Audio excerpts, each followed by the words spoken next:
Magandang araw. Ito po muli si Uncle Joms. Muling nagbabalik for the vlog ay pupunta po kami ng simbahan. Magpapasalamat kami para sa pagtatapos ng aking anak. And sa ngayon, habang wala pa yung dalawa kong mag-ina, dahil nag-aasikaso pa sila doon sa bahay, ako naman ay nandito na sa loob ng sasakyan.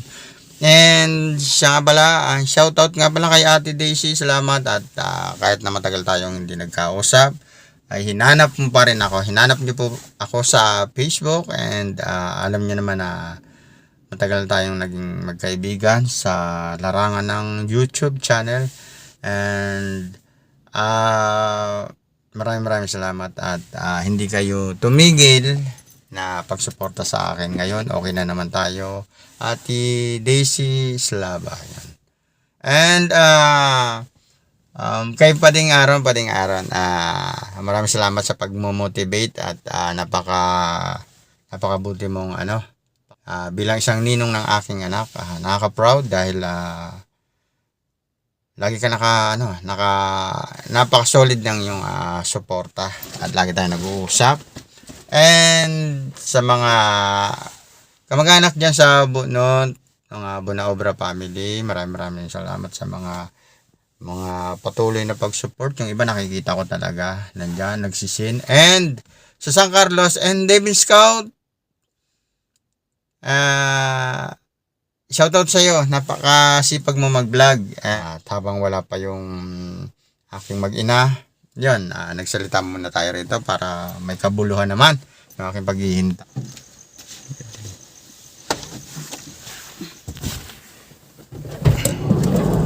Yan.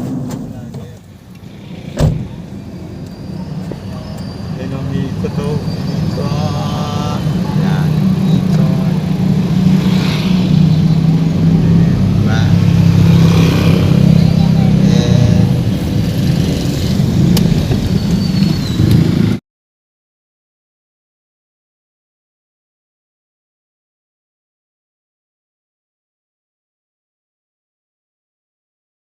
Nandito na po kami sa simbahan Marikina.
Papunta kami ng Marikina. Pupunta kami ng palengke para mamili kami at saka kakain kami. Mag-almusal muna kami.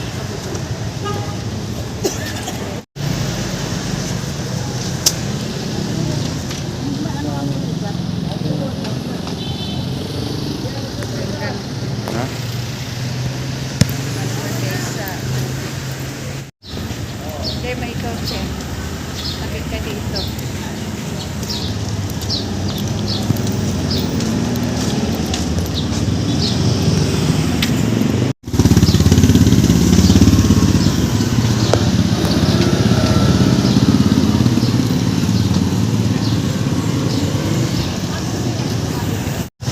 So, pupunta na kami sa palengke. Nag-aalmusal muna kami. At pagkatapos, diretso na kami ng Kogyo. And hanggang dito lang muna, guys. At nakapagpasalamat na rin kami kay Lord sa pagtatapos ng aming bunso. Balik na kami at nakakain na kami sa Marikina. Nakabili na rin kami ng kakanin. Kaya lang hindi ako nakapag-video sa may mga kakanin. Sayang. Napakaganda pa naman ng pwesto namin dun guys. And yun. Mamaya na lang ulit.